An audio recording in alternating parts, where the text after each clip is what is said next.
Сыбайлас жемқорлық бұл әлемдегі барлық мемлекеттердің қай-қайсысында қатты алаңдататыны анық. Ол зор әлеуметтік қасірет. Қазақ ел ішінде жемқорлықпен күресу мемлекеттік саясаттың стратегиялық басым бағыты. Мәселен, ашықтық пен айқындық қағидаларын ұстана отырып, мемлекеттік аппаратты трансформациялау, тұтынушыға бағытталған қызмет көрсету, парасаттылық идеологиясына негізделген ауқымды ағарту жұмыстарын жүргізу, тиімді алдын алу және пәрменді қылмыстық құқықтық шараларды қабылдау. Сыбайлас жемқорлыққа қарсы іс-қимыл әрбір азаматтың парызы.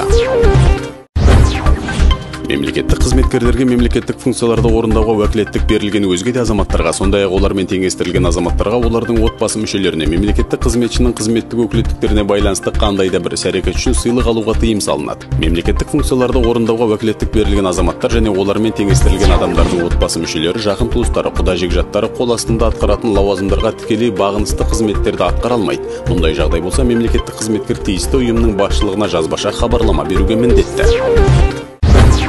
Бизнес пен инвестицияларды сыбайлас жемқорлық қысымынан және әкімшілік кедергілерден қорғауда күн тәртібіндегі негізгі басымдықтардың бірі.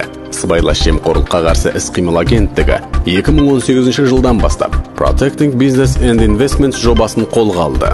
Оның мақсаты бизнес өкілдері мен инвесторларды заңсыз әрекеттерден қорғау және осы саладағы жемқорлықтың жолын кесу. Агенттік кез келген кәсіпкердің мәселесін шешу үшін құқықтық негізде көмек көрсетеді. Сыбайлас жемқорлыққа қарсы іс-қимыл агенттігі кол орталығының қызметі халықтың сенімін арттыруға және жемқорлықтың алдын алуға бағытталған. Егер сіз сыбайлас жемқорлыққа тап болсаңыз, дереу 1424 нөміріне қоңырау шалыңыз. Қоңырау шалу тегін және тәулігіне 24 сағат бойы жұмыс істейді.